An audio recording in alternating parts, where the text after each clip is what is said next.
5 cara yang perlu Anda ketahui saat Anda menjadi saksi dalam perkara pidana.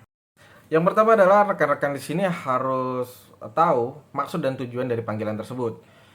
Bagaimana untuk mengetahui perkara apa yang sedang terjadi sehingga rekan-rekan di sini dipanggil sebagai saksi.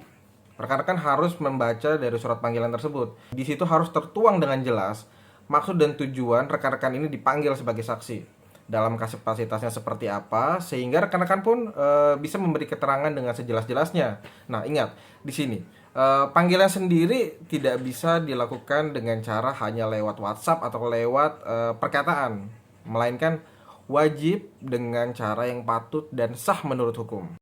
Yang kedua adalah teman-teman, saya sarankan untuk mempelajari dari unsur pasal yang menjadi dasar perkara tersebut.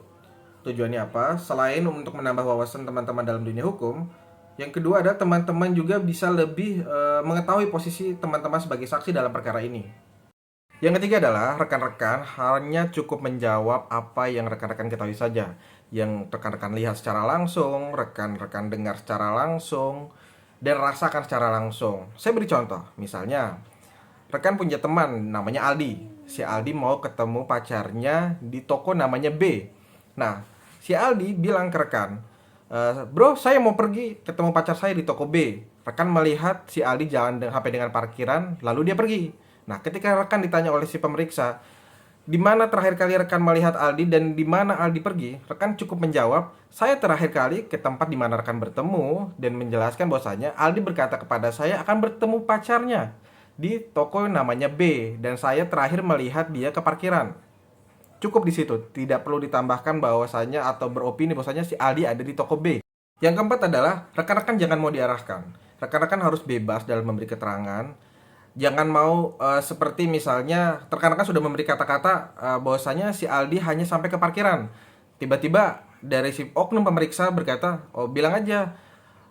Oknum pemeriksa mengarahkan untuk rekan-rekan mengatakan bahwasanya si Aldi di toko B. Jangan mau, rekan-rekan hanya cukup menjawab apa yang rekan-rekan ketahui saja. Karena kita tidak tahu apa yang terjadi ketika pernyataan dari rekan-rekan itu diarahkan. Yang kelima atau yang terakhir adalah rekan-rekan di sini jangan mau menandatangani berita acara pemeriksaan jika apa yang tertuang dalam berita acara pemeriksaan tersebut tidak sesuai dengan keterangan yang rekan-rekan sampaikan oleh pemeriksa. Itu merupakan hak rekan-rekan. Jadi jangan karena khawatir tidak enak atau apapun, rekan-rekan mau menandatangani berita acara tersebut. Berikut adalah diskusi kita sore ini. Semoga apa yang saya diskusikan di sore ini bisa bermanfaat. Salam secangkir kopi.